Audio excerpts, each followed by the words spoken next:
Hey everybody, Chris Smith from Pride Adventure Travel. Thought I'd do something a little bit different today. We had over 320 answers to our survey for where people want to go in 2025 and beyond. And I thought I'd go through and answer some of the questions that were put into the comment section and question section, and see if we can get through some of these. Um, as you may know, we are planning 7 big trips in 2025. We're going to be announcing all the dates and all the specifics on June 1st.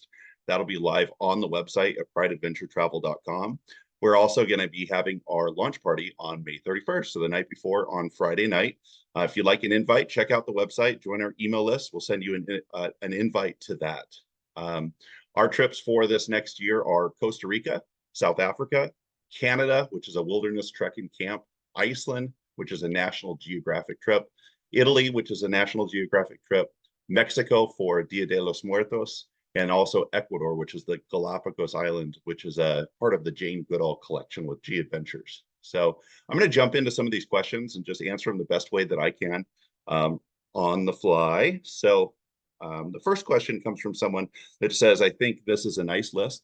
It would be nice to have Southeast Asia, Bali, Philippines, or other options in the future. And I absolutely agree. We actually went to Southeast Asia. We went to Vietnam, Cambodia, and Thailand in December 2023, so just a few months ago, and it was absolutely amazing. So we are definitely going to be doing more Southeast Asia trips in the future.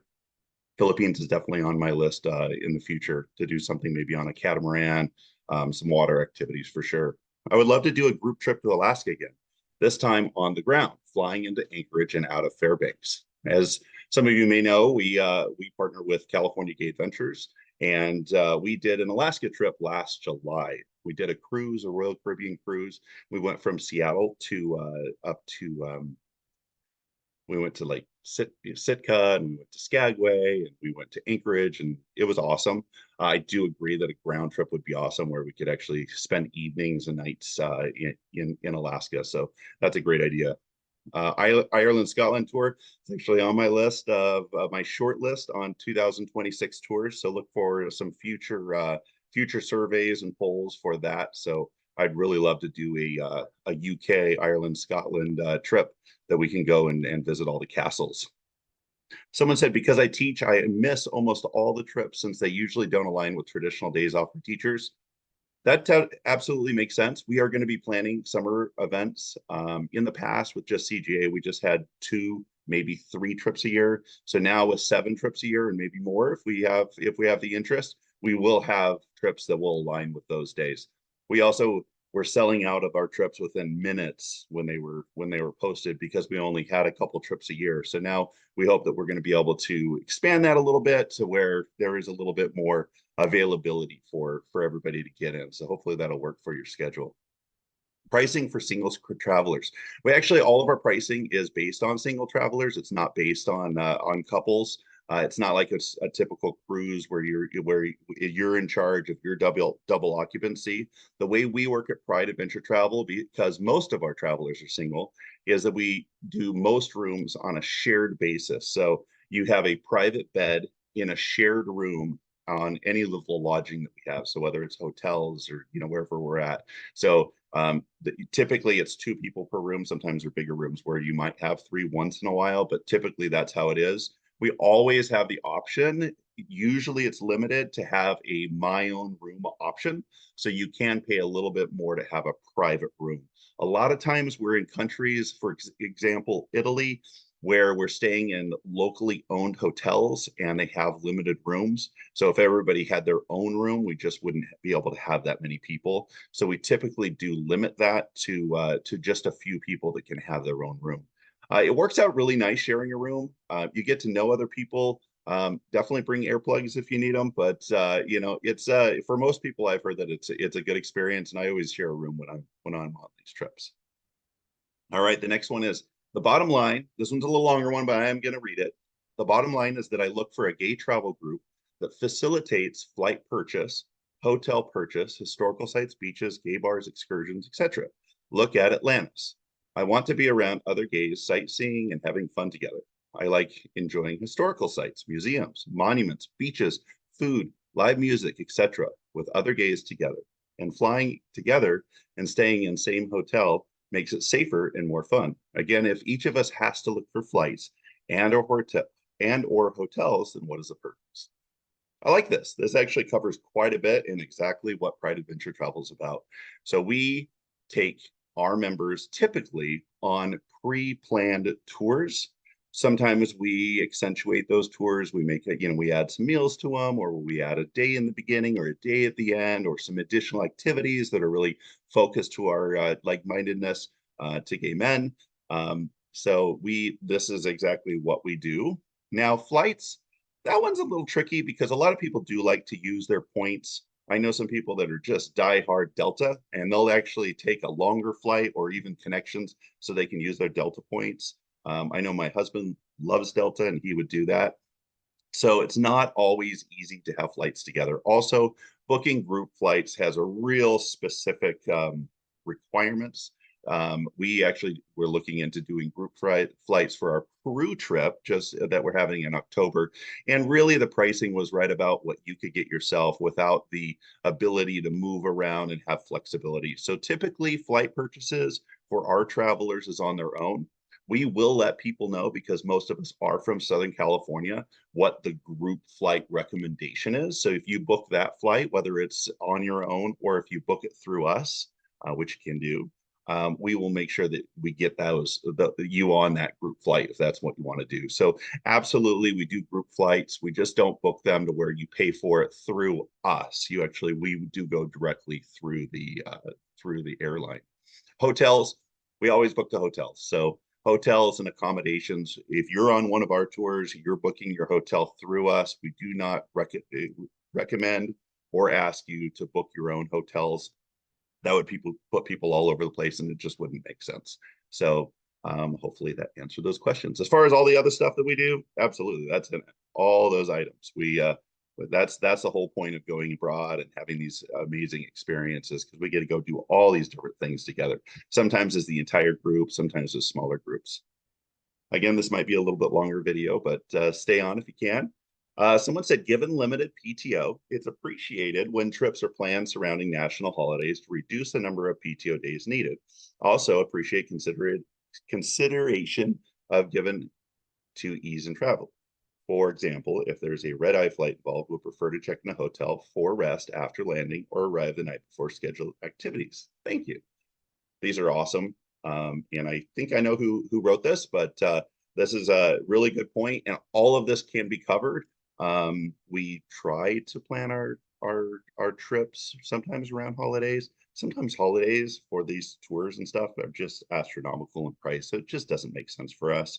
So we will do some of those.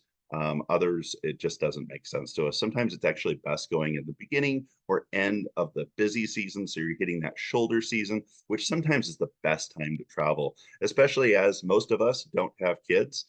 So we can go and not have to worry about school schedules. As far as red-eye flights, 100% agree. Red-eye flights are not the best. If I take a red-eye flight, I kind of want to go a day early just so I can catch up at the hotel. A lot of times also, when you take a red-eye flight, you get in early in the morning, that hotel room is probably not going to be ready until 2 or 3 in the afternoon. So you're going to have to find things to do. On our trips, because we do want to reduce the amount of PTO as mentioned here for a lot of our travelers, we do sometimes we start right away, right into the trip. However, you can always book a pre-night or a post-night in the same hotel that we're going to be starting our trip or ending our trip on.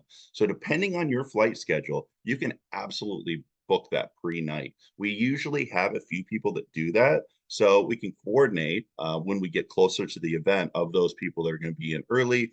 They can, if you're getting in, sometimes it's late that night, so then you check in, but you have a nice night's sleep, and then you wait for the rest of the group to arrive the next day. So I do agree with this, and we do have opportunities to be able to take care of everybody's own preference, whether it's saving time for time off, or it's coming in early, or even spending a few extra days in these locations. Sometimes we start in a big city, but we take off right away. So if you want to go check out that city, for example, our Italy trip, we're ending in Rome. We're going to be in Rome, I believe it's 3 days, but some people want to go explore Rome for a few more days. So you can add on to that trip 2 or 3 more nights and just be on your own and check out the city on your own. Or where we start in Venice, you might want to come a day earlier so you can really check out Venice instead of getting in Venice and then kind of taking off 2 days later. So you may want to spend a couple extra days there. I would like some travel outdoor places, but also more cave focused destinations and resorts. Absolutely. We're trying to make a balance. So this next year we're doing one in Western Canada. That one's actually a wilderness trek and camp. So we are staying in tents, but we're staying in some of the most beautiful country there is. We're going to have um, guides that are going to be with us the entire time. We're going to have people that are going to be cooking for us. So imagine it's almost like a dude ranch, but we're moving around to different campgrounds and different destinations in Canada. And then we also do more resort, not necessarily resort things, but we do more where we're in hotels and kind of moving around into countries. Like Italy is probably a really good example of that, where we'll be staying in different hotels throughout that 14-day trip. Someone said very interested in Galapagos. Depends on timing. Well, you're in luck. We're doing the Galapagos. It is going to be towards the end of next year in 2025. We'll have the exact dates and pricing and everything on June 1st. Okay, here's another one kind of similar to another. My biggest constraint is taking the time off. I'm a school teacher and I have several breaks. We went over the breaks, talked about a couple trips he does. So, we'd love to have you join us. There's going to be some availability within those times that you have time off because we are doing more trips now. So check that out and hopefully it works within your schedule. All right. Thanks for survey. Unique adventures and sharing with others is key. I like roughing it as well as the nice. I addressed that one. Thank you for the work, time, and energy into creating, managing this, what sounds to be an amazing experience and group. It really is. I did some, over the last couple of years, I did some tests, kind of like, cutting my teeth and learning, really what to do here.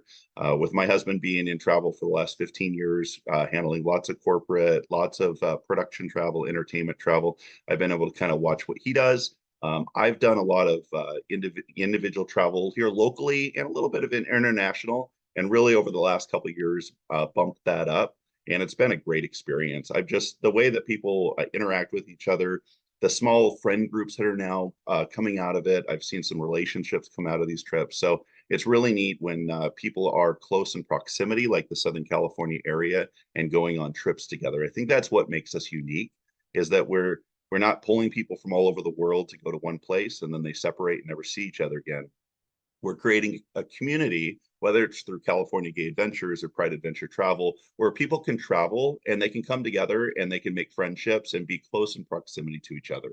Now, who's to say we may not have people from the rest of the country coming in eventually, but right now it's just is something that really sets us apart and that I'm proud of.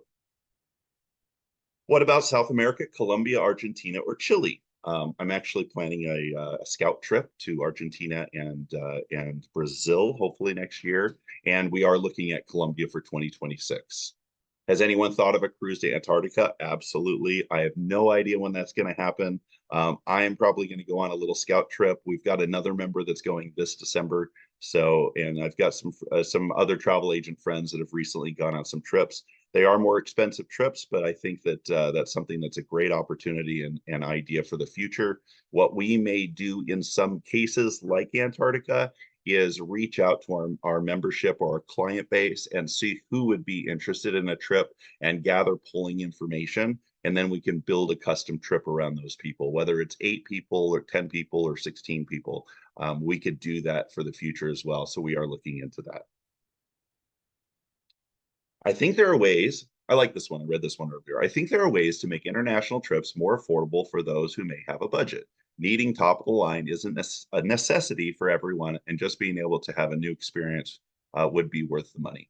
I'm working, and I have on my mission not to make every trip that $6,000 plus trip or even $4,000 plus trip. But we need to have at least 1 or 2 major trips every year that's in that affordable range. Traveling outside of the country it's really never going to be much under $2,500. That's probably the starting level on trips like this that are a week plus. Now, we could do some weekend, and we are looking into potential weekend adventures, whether they're locally, whether they're, places like Hawaii or Puerto Vallarta or places like that could have a drastic reduction in budget and still have a lot of fun. All right. I have no idea what time I'm at, but I'm going to keep going. So, small Mediterranean catamaran cruise from Greece or Croatia would be lovely. And yes, I almost put this in for 2025. I just didn't have a place to put it. There is a cruise, basically a small catamaran cruise in Croatia. It goes from Split to Dubrovnik, and it would just be epic. I want to do it. I want to do it 2026 if we have the response from it. I think that would be a really neat adventure.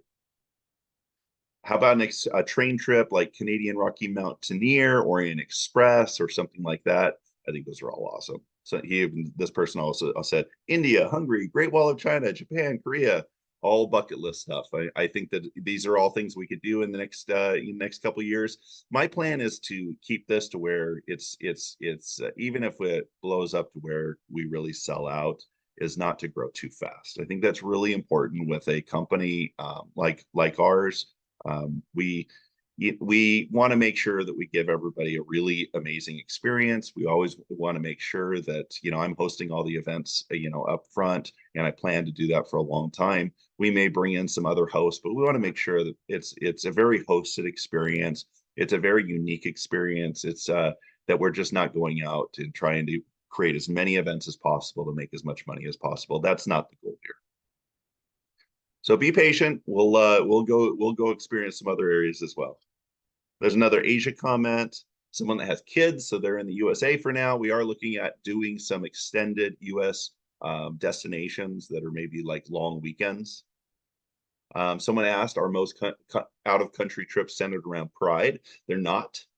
We have one centered around Pride next year, which is going to be Iceland. So we're going to Iceland Pride. We'll get in before the tour starts. We get in a day early, which allows us to have that Saturday to celebrate Pride in Iceland. And then on Sunday, we start the tour and we do the Golden Circle. So we're always going to try to find one or two Pride events, maybe like Mexico City Pride, Puerto Vallarta Pride, some Pride events and go to. One thing about Pride, it's fun to go to, but sometimes what happens when you get a group together for a Pride event, everybody splits up and goes and does different things. With these adventures, we really like to have the group kind of stay together most of the time. So Pride events, while they can be fun, I think that some of the more unique ones will be better than some of the big prides that we always hear about. I want to go to Paris and London. That sounds awesome. So do I. Let's see. I think that's pretty much it. Somebody asked about flights and how flights work. I think I answered that earlier. So yeah, you can get your own flights if you have miles, or if you're. I think this person is actually a flight attendant, so you can absolutely meet us in country. And that's pretty much it. Here's another one where it says, is this for single guys or couples? It's absolutely for both. Most of our travelers are single, and we always have a couple couples, 2 or 3 couples as well, and everybody else is typically single. So this is not a singles trip. It's not centered around that. This is centered around adventure and going on trips with like-minded other people, basically making friends, making relationships. And if something else comes of it, that's great. But that's not the goal of the trips. The trips is to go and have some brand new, amazing bucket list experiences. So hopefully that was good. Hopefully you enjoyed some of those questions and some of those answers to give you a little bit more perspective on what we're doing with Pride Adventure Travel. And we hope to see you at our grand opening on May 31st, our launch party. And make sure you check out the website starting June 1st and get yourself into our pre-registrations where you can get your name in on any of these trips before they actually launch for deposits. And you'll be at the top of the list when we start reaching out to people to register for these trips. Hope everybody has a great weekend. Thanks.